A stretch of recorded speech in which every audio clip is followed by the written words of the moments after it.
ಈಗ ದೊಡ್ಡಮ್ಮ ದೊಡ್ಡಪ್ಪನ ಹತ್ರ ಮಾತಾಡಿದ್ರು ಅನ್ಕೋ, ನೀನ್ ದೊಡ್ಡಪ್ಪನ ಥರ ಮಾತಾಡಿದ ವಿಷಯ ಹೊರಗೆ ಬರುತ್ತೆ. ಒಂದ್ ವೇಳೆ ಅದೇ ನಡೆದ್ರೆ ಇದೆಲ್ಲ ಮದ್ವೆ ನಿಲ್ಸೋದಕ್ಕೆ ನೀನೇ ಮಾಡಿದ್ದು ಅಂತ ಗೊತ್ತಾಗ್ಬಿಡುತ್ತೆ. ನಡಿ, ದೊಡ್ಡಮ್ಮನ್ನ ತಡಿಯೋಣ. ಬೇಡ ಆದ್ಯ, ಆ ಥರ ಏನೂ ಆಗಲ್ಲ. ಅದು ಹಾಗಲ್ಲ ರಾಜಿ.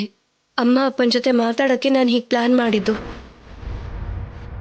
ನೀನು ತಡಿತೀನಿ ಅಂತಿದ್ಯಲ್ಲ, ಮಾತಾಡಲಿ ಬಿಡು.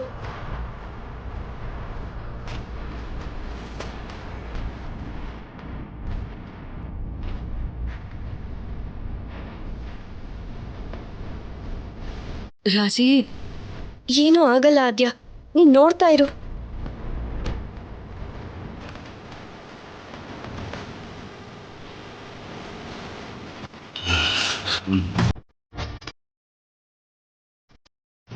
ಏನ್ ಜನಕಿ, ಯಾಕೆ ಹಾಗೆ ನೋಡ್ತಿದ್ಯಾ ನನ್ನ? ನೀವು ಕಣ್ಣೀರು ಹಾಕಿರೋದನ್ನ ನಾನು ಹೊಸದಾಗಿ ನೋಡ್ತಿದ್ದೀನಲ್ಲ, ಅದಕ್ಕೆ.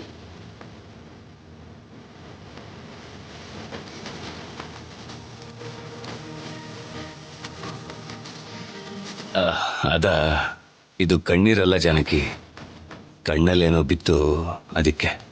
ಅರ್ಥ ಆಯ್ತು ಬಿಡಿ.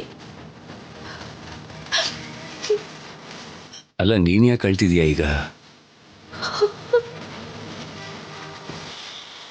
ಅಮ್ಮ, ಅಪ್ಪ, ನೀವ್ಯಾಕೆ ಅಳ್ತಾ ಇದ್ದೀರೋ? ಅಮ್ಮನೂ ಅದಕ್ಕೆ ಅಳ್ತಾ ಇರೋದು ಅಪ್ಪ. ಅಮ್ಮ ರಾಜಿ. ಇಲ್ಲ ರಾಜಿ, ಅದು ನನ್ನ ಮದುವೆ ಮಾಡ್ಕೊಂಡು ಅತ್ತೆ ಮನೆಗೆ ಹೊರಟು ಹೋದ್ರೆ ನಿಮಗೆ ಬೇಜಾರಾಗಲ್ವಾ ಅಪ್ಪ?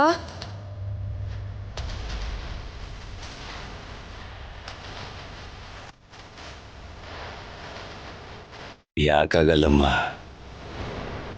ಆ ನೋವನ್ನ ಈ ಹೃದಯ ತಡ್ಕೊಳ್ಳಲ್ಲ. ಆದ್ರೂ ಆ ಜವಾಬ್ದಾರಿನ ನಡೆಸ್ಕೊಡ್ಬೇಕಲ್ವಮ್ಮ. ಹೌದು ಅಪ್ಪ, ನಿಮ್ಮ ಥರನೇ ಅಮ್ಮ ಕೂಡ ತುಂಬ ಬೇಜಾರು ಮಾಡ್ಕೊಳ್ತಾ ಇದ್ದಾರೆ.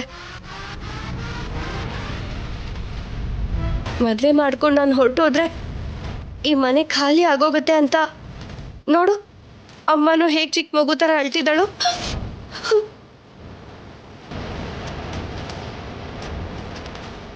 ನಿಮ್ಮ ಅಪ್ಪನಿಗೆ ಇಷ್ಟೆಲ್ಲ ನೋವಾಗ್ತಿರುವಾಗ ಏನು ನನಗಾಗಲ್ವಾ ಹೇಳು? ಜಾನಕಿ,